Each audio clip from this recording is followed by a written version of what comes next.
আমাদের বিরোধী দলীয় নেতা চ্যালেঞ্জ করেছেন যে ইসলামিক ব্যাংক থেকে যে টাকাগুলো বের হয়েছে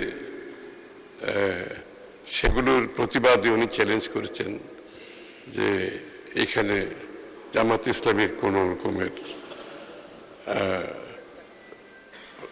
এর সাথে জড়িত না। উনি চ্যালেঞ্জ করেছেন, গোল্ড মেডেল দিতে বলেছেন। মাননীয় স্পিকার, এই দাবিটা কিন্তু সালমান রহমানও করতে পারে।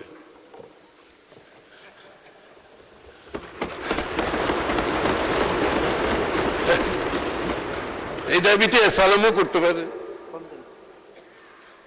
কারণ তারা তো নিজের নামে কেউ টাকা নেয়নি, কেউ নিজের নামে টাকা নেয়নি। কারণ মাননীয় স্পিকার, এই প্রশ্নগুলোর উদ্রেক কোত্থেকে হয়েছে? এই প্রশ্নগুলোর উদ্রেক হয়েছে বিগত নির্বাচনে। আমরা দেখেছি কি পরিমাণে টাকা খরচ হয়েছে নির্বাচনী এলাকাগুলোতে। অবিশ্বাস্য রকমের টাকা খরচ হয়েছে। প্রত্যেকটি নির্বাচনী এলাকায় আমরা বিপুল অঙ্কের টাকার সম্মুখীন হয়েছি।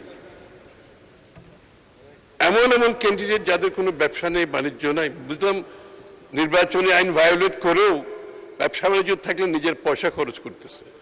এমন এমন ক্যান্ডিডেট ছিল যাদের তেমন কোনো আয়ের উৎস সম্বন্ধে জানা নাই, কিন্তু তারাও কোটি কোটি, 50 কোটি, 100 কোটি টাকা খরচ করেছে। মাননীয় স্পিকার, এই প্রশ্নগুলো আসছে কিন্তু ওই জায়গা থেকে, এবং এটা কিন্তু পাবলিক নলেজ যে সবার কাছে এত টাকা কিভাবে খরচ করতে পারে। তো এটা একটা বিষয় আছে, এটা আমাদের বোঝা দরকার। এটা অনেক কারণে, শুধু ব্যাংকের থেকে টাকা নিয়ে যাওয়ার কারণ না। আরেকটা কারণ হচ্ছে আমাদের নির্বাচনী ব্যবস্থা, গণতান্ত্রিক ব্যবস্থাকে এটা বাধাগ্রস্ত করবে। এই ধরনের অর্থ আপনি আনআর্নড ইনকাম, যারা ইনকাম আর্ন করে না, এই টাকা যখন পলিটিক্সে আসে সেটা রাজনীতির জন্য খুবই ক্ষতিকর। মাননীয় স্পিকার, দ্বিতীয় কথা হচ্ছে, এখানে পিটিশন যেটা দিয়েছে, এখানে বলা হচ্ছে চেয়ারম্যানের কথা বলা হয়েছে পার্টিকুলারলি। তো চেয়ারম্যান সম্বন্ধে আমরা বিরোধী দলের মন্তব্য শুনেছি। চেয়ারম্যানের চরিত্র সম্বন্ধে ওনারা বলেছেন, এটা ওনাদের মন্তব্য, কিন্তু বাংলাদেশ ব্যাংক কিন্তু এটা পরিষ্কারভাবে বলেছে ওনারা তদন্ত সবকিছু করে এখানে ওনাদের এখানে তদন্তে কিছুই পাওয়া যায় না। আমার প্রশ্ন সেখানে না, আমার প্রশ্ন হচ্ছে একজন চেয়ারম্যানের কারণে, একজন চেয়ারম্যানের মনোনয়নের কারণে কোন ব্যাংকের গ্রাহকরা টাকা উত্তোলন করে চলে যায়, এটার কোনো নজির নাই। মাননীয় স্পিকার, কোনো নজির নাই দুনিয়াতে। আসলে কোন ব্যাংকের চেয়ারম্যান কে গ্রাহকের ধার ধারে না, গ্রাহক ধার ধারে, তার ইন্টারেস্ট সে ঠিক মতো পাচ্ছে কিনা, সে টাকাটা ফেরত পাবে কিনা, এবং আস্থা আছে কিনা। চেয়ারম্যানের মনোনয়নের কারণে কোন ব্যাংক থেকে টাকা উত্তোলনের বিশ্বে কোনো নজির নেই, কারণ গ্রাহকদের কোনো ইন্টারেস্টই নেই এখানে। সুতরাং এই যে টাকা উত্তোলন হচ্ছে, আপনারা বললেন মাননীয় বিরোধী দলের সদস্যরা, এই যে টাকা উত্তোলন 2000-3000 কোটি টাকা উত্তোলন হয়েছে, এটার সাথে কিন্তু আরো কিছু ব্যাপার আছে এখানে। এটার সাথে সাথে এই যে আমাদের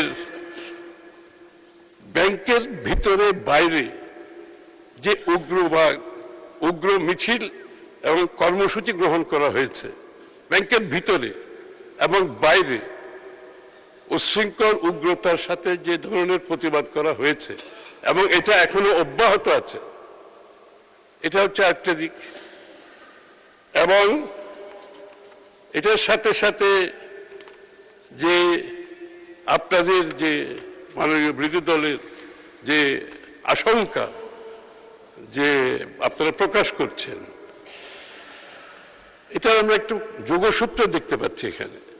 কারণ এই যারা উইথড্র করে চলে গেল, এরা কারা? নিশ্চয় চেয়ারম্যানের কারণে উইথড্র করে নেই।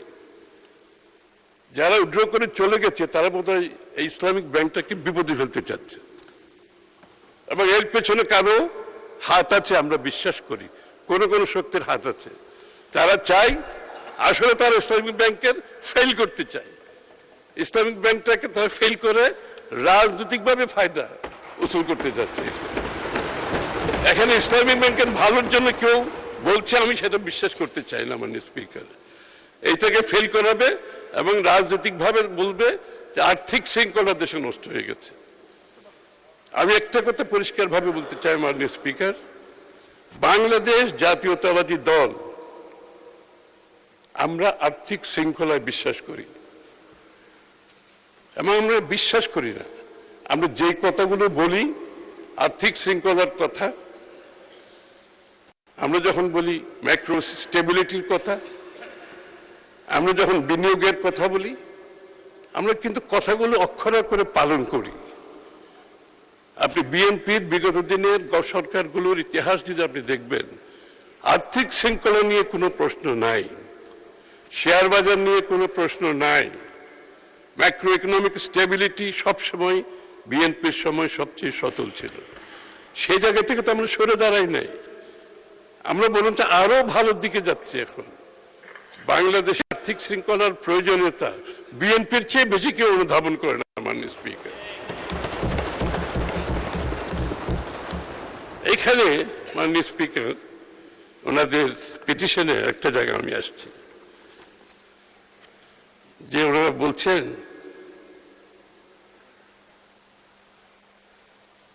ফ্যাসিবাদ পরবর্তী সময়ে ব্যাংকটি ধীরে ধীরে ঘুরে দাঁড়াতে শুরু করে এবং গ্রাহকদের আস্থা পুনরুদ্ধারে পথে অগ্রসর হচ্ছিল। 1 বছরের ব্যবধানে ব্যাংকের মুনাফা 108 কোটি টাকা থেকে বেড়ে 137 কোটিতে উন্নীত হয়। ঠিক এমন সময় দখলদারি ইত্যাদি ইত্যাদি, এটার একটা হিসাব আমি মাননীয় স্পিকার দিচ্ছি।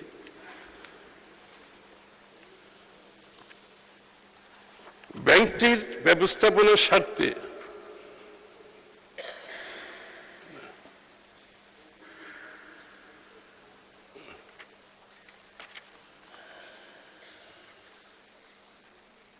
যে 2 বছরের ওনারা প্রফিটের কথা বলছেন, ওই 2 বছরের ব্যাংকের যে প্রভিশন, প্রায় 70,000 কোটি টাকার মতো প্রভিশন ওনারা ওই বছরও ক্যারি ফরওয়ার্ড করেছে, তার পরের বছরও ক্যারি ফরওয়ার্ড করেছে মাননীয় স্পিকার। অর্থাৎ এটা আসলে ওই প্রভিশন যদি আপনি দেখান যে এনপিএল নন পারফরমেন্স লোনে, এটা বিশাল ক্ষতির অবস্থানে ছিল। সুতরাং দিস ইজ উইন্ড ড্রেসিং, এটা প্রফিট না মাননীয় speaker, this is wind dressing.